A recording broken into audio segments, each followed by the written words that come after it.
Mwamba TV Tournevis Show. Onye kubaha ikaze mu kiganiro Tournevis Show ku Mwamba TV. Tuje kubaka icyizere noneho.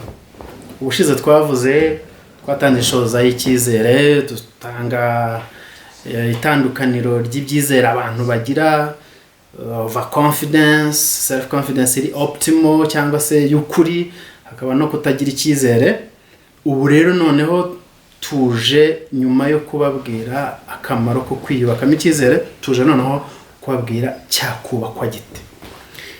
Ni muri bya bindi twababwiye ko tuzajya tubereka how ikintu kiri pratique, ikintu gishobora gukorwa.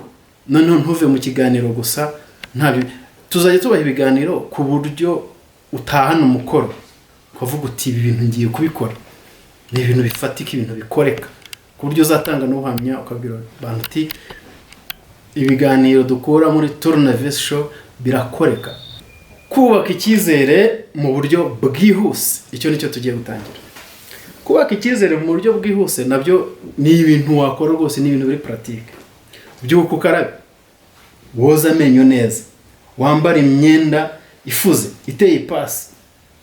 Ibi bituma utangirana akanyamuneza, kwiyumvamo ko unasa neza byonyine biguha confidence, gutambuka mu muhanda uvuga uti ndi umwe mu bantu basa neza kuko nakarabye. Ntugira none se ntuzi yuzi ko nyine ariyo bavuga ngo seka warogeje ariko nyine iyo uzi ko wibrosheje nta cyatuma udaseka, uravuga uti nta uri bumbonemo kwa kundi ishyimbo mu menyo. Kwiyogoshesha neza cyangwa kwitunganya biri mu bintu bituma umuntu asa neza. Gusa neza icyambere ni ibintu biri pratique, ni ibintu byihuse wakora bikakubakamo icyizere. Ni mpamvu ki se iyo bakubwiye bati wambaye neza uvuga ngo merci, nuko nyine ibyo wakoze barabibonye kandi barabya appreciating, barabikubwiye, bituma nero ugerageza kwambara neza kugira ngo ugaragare neza nyine. Icyo ni ikintu cya mbere cyukubakamo icyizere cy'ubuzima no kureba neza ugatambuka confident. Ikindi rero ongera uterere akajisho ku mpamyabumenyi. Terera akajisho ku mpamyabumenyi wakwayarenze. Niba uri umwana uri muri primaire, uterera akajisho kuri birete yawe uvuga utaha ahantu narakoze. Niba uri umuntu w'umugabo umaze kugera ku kintu runaka, kuki se igeze ku kintu runaka ugifeta kugenda ugakora pati, nuko ubukigezeho nyine ibyo bigutera imbaraga kuvuga uti ibi ni njye wabigezeho. Abajyanama abandi baravuga bati niba ari na certificate wafashe, fata uyishyire muri frame, ushyire muri cadre, uyishyire ku rukuta, bituma iyo ubyutse ukayireba uravuga uti ibi ni njye wabikoze, aya manota ni njye wayabonye. Guterera amaso kuri achievements, ibintu wagezeho, biguha imbaraga zo kuzagera no ku bindi. Uravuga uti none se ibi se si njye wabikoze, n'ibindi rero nzabikora. Ikindi kitari ako kanya ariko nacyo wakora ako kanya ni ugufata umwanya wo kuba wenyine ukisuzuma, ukiyinjiramo. Uba ushaka kumenya ikirere, uba ushaka kubaka cya cyizere cy'ukuri, optimal confidence building. The optimal confidence ni iyihe? Optimal confidence ni ya yindi twababwiye, ni icyizere cy'ukuri gishingiye ku byo ufite n'imyitozo. Rero kugira umwanya wawe bwite wo kuba wenyine bituma wisuzuma ukoresheje icyo bita SWOT analysis. Abantu benshi barayizi ariko n'abatayizi, ni iyo S ihagarariye strength, imbaraga zawe. Iyo W cyangwa W ihagarariye weakness. Abantu twese tugira weakness, abantu twese hari ibyo uba wifitemo imbaraga, hakaba n'ibindi uvuga uti aha kabisa sinshoboye. O ihagarariye opportunities. Opportunities ni amahirwe akugose, kuvuga ngo byonyine kuba hari mugenzi wanjye ujye ukunda kuvuga ngo biterwa n'itiyo ucometseho. Abantu ducometse ku matiyo atandukanye, rero umuntu ari ucometse ku gitiyo kinini kiza n'ibintu byinshi, ayo ni amahirwe. Hari n'udacometse ku itiyo runaka ajya kwihigira akizizira nyine, amahirwe akugose. Noneho T ihagarariye threats cyangwa se menace cyangwa se imbogamizi. Ibyo bintu byose tujyana nabyo kuri iyi si. Rero iyo wafashe umwanya wo kuba wenyine ukisura, ureba imbaraga zawe izo ukazitikinga, ukareba intege nke zawe niba hari aho wazamuraho cyangwa se ari ibintu bidashoboka, ibyo nabyo ukabizi, ukabuze kubana nabyo. Aho ngaho ukora icyo bita kubyiyadaptaho, adaptability, kumenya ngo ndagendana nabyo gute. Ari imbaraga zose ziba zigukorera, biba bisaba kuzibyaza umusaruro. Imbaraga rero zigufasha muri opportunities zikugose, ya mahirwe akugose. Niba ufite imbaraga ziri internal muri wowe, ubumenyi ufite, tuvuge urugero, ntanze urugero, ufite imbaraga ndazigeranya ubumenyi, ufite ubumenyi mu kogosha, ugize amahirwe iwanyu hanyuze poto y'amashanyarazi, deja yo ni amahirwe akugose. Ufata za mbaraga rero ukazaplika kuri ya mahirwe, bityo ibintu bikagenda neza. Weakness zituma utipasa muremure nkuko dukunda kubivuga, kwiha ibintu.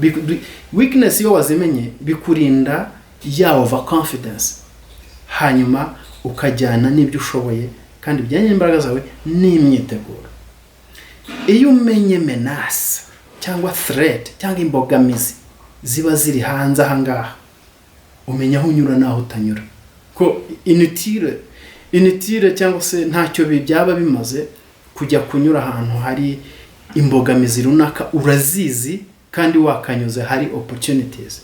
Iyo rero ufashe umwanya uri solitaire, uri wenyine, uri ahantu hatuje, ukiyinjiramo, ukanaliza ibyo ufite, ibyo udafite, amahirwe ufite, gutyo bigufasha kugendamo neza. Ibyo kandi bigabanya icyo bita integrity gap. Integrity gap ni umworera. It is the gap which is between what you are and what you display. Nuvuga ngo ni umworera uri hagati ya wowe wanyawe na wowe hanze. You get it? Wowe wanyawe ni izo mbaraga, ni nubwo bushobozi bucyute, ni izo weakness. Noneho wowe hanze ni wowe mu kibuga, ni wowe mu byo ukora, ni wowe kwa kundi. Rero iyo wiyinjiyemo ukimenya, ukamenya bikugose, uhita ugabanya that integrity gap, ukagabanya uwo mworera uri hagati yo kuba umunyakuri. Umuntu w'integre ni umuntu w'umunyakuri, ni umuntu w'imfura.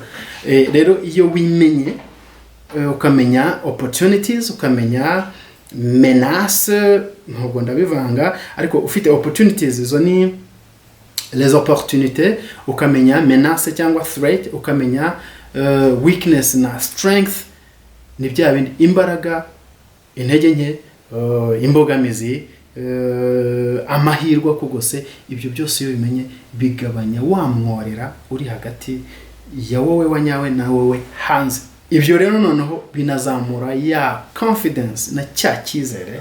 Ikindi cya kabiri, take your time and visit your arsenal. Abafana mbagereye igorora. Arsenal bivuze iki? Ni armor. Arsenal ni ububiko bw'intwaro cyangwa se ni igiteranyo cy'intwaro n'ingabo.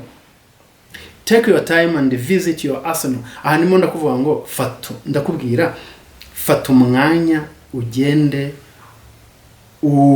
usure. Gusura muri wowe ni ugusura imbaraga ufite, ni ugusura ya mahirwe. Ubwo weakness na menace twabyihoreye, cyangwa se intege nke ufite n'imbogamizi turabyihoreye, aho gufata umwanya ujye gusura les opportunités qui t'entourent, ujye gusura imbaraga zikurimo mu rwego rwo kuzibyutsa, mu rwego rwo kubyaza umusaruro ayo mahirwe. Ibyo ngibyo iyo bisuye umenya ibyo ufite. Hano hari agashushanyo k'intwaro zitandukanye. Hari urugamba wajyaho ugasanga ntirukeneye imbunda nini, hakaba urundi rwajyaho ugasanga rukeneye umusada, hakaba urundi rwajyaho ugasanga rukeneye umugozi. Donc kumenya ibyo ufite mu bubiko bw'intwaro, kumenya ibyo ufite mu bushobozi bwawe ni ibiki. Rero sura ububiko bw'intwaro. Iyi ni metaphore, ni igereranya. Intwaro cyangwa se ububiko bw'intwaro twabugereranije n'ubushobozi bwawe. Muri izo ntwaro turavuga ubushobozi, turavuga impano, turavuga ubumenyi, turavuga ubushobozi bw'imboneka rimwe waba ufite, turavuga imbaraga wifitemo. Donc bya bindi byose bikugize nizo ntwaro zawe, kandi ni nazo strength. Hari ikintu rero bakubwira ngo practice. Impamvu bivuzwe gatatu nuvuga ngo ubushobozi waba ufite bwose, imbaraga waba ufite zose, hatariho training, hatariho imyitozo, hatarimo guhozaho, ibyo ngibyo bizakugeza ku gutsindwa. Ariko niba ushyiraho imyitozo ugapracticinga ku buryo bukomeye, nta hantu utazagera, uzagera kure. Noneho hari kugumya kwiga. Urabizi isi irahinduka, isi iri dynamic, isi ntabwo iri static, ntigumye hamwe, igenda ihinduka. Hari abantu bajya bavuga ngo ntuzarekeraho kwiga kuko n'isi ngo itararekeraho kutwigisha. Yes, baba bakora allusion kuri uko guhinduka ku isi. Isi irahinduka kandi igahindukana abantu, igahindura n'ibintu. Niyo mpamvu ugomba guhora wiga kugira ngo ujye ugira confidence, ujye ugira icyizere gifite aho gishingiye. Ntabwo wagira icyizere gihamye mu gihe utazi ibyo ugomba kumenya. Voma ubumenyi, wige, ntuhagarike gusoma. Niwitegura no kujya guhura n'umuntu bitewe n'ibyo muri buganire, banza ubyige, banza ubyitegure kugira ngo nimuntu ahagera ukore, uzagende wuzuye, ufite ibyuzuye rwose. Ikindi nababwira nuko izingiro ry'impinduka zigaragara izo arizo zose, haba ku muntu ku giti cye cyangwa ku kigo, izingiro ry'insinzi iyo ariyo yose ni imyitozo. Imyitozo ikwiye gufatwa nk'umukoro uhoraho, kuko uko witoza ni kurasa intego ugahamya. Bikore birakora. Ikindi kikubakamo icyizere n'iki? Turacyari kuri cya cyizere cyanyacyo, kuko over confidence yo ntayo dushaka, no kubura icyizere ntabyo dushaka. Turareba optimal confidence. Ntugahunge ibyo ubona bikomeye. Urabona iyo utinyutse ibintu bikomeye ukabijyamo, nibwo ugenda wivumburamo imbaraga. Ibyo twabivuze, nibwo ugenda wivumburamo imbaraga zigufasha kurangiza task wihaye. Tinyuka rero ibigutinyishije, kuko hari n'abandi babitinyutse mbere yawe. Tinyuka. Hari n'igihe witinyuka nta babitinyutse, ahubwo ukavumbura, ukaba role model, ukaba icyitegererezo. Reka tugende turebe ikindi kigufasha kugira umutima wo gutsinda ku kiguzi icyo ari cyo cyose. Ubundi buri ubunini bw'impamvu ituma dukora ibintu ni nayo ituma dutanga ikiguzi icyo ari cyo cyose. The bigger why, the bigger how. Impamvu yonyine igutera gukora ikintu, impamvu niyo ituma winvesting imbaraga runaka, ukavuga uti iyi effort ndayikora kubwiye impamvu. Rero ukwiriye no kugira impamvu nini rwose, atari kuri za mpamvu ntoya. Impamvu nini ni nayo ituma winvestinga imbaraga runaka. Rero kugira umutima wo gutsinda ku kiguzi icyo ari cyo cyose bijyana n'impamvu. Ibyo nabyo byubaka cya cyizere cyanyacyo. Ubupfura. Kumenya ko ukwiriye kuba umuntu w'imfura wiyubashye hari imigendere, hari imikorere ugenda uhindura, nabyo byubakamo icyizere. Abantu rero bafite umutima wo kwiyubaha muri rusange n'ubupfura, uzasanga urwego rw'icyizere rwabo ruri hejuru kuko rwubakiye ku ndangagaciro zitajegajega. Kugira uwo mutima wo kugira ubupfura nabyo byubaka icyizere. Kudiringa na disappointment cyangwa se kwiga gucunga nuko wakwifata mu bintu bije utari witeze bitandukanye n'ibyo warurangamiye.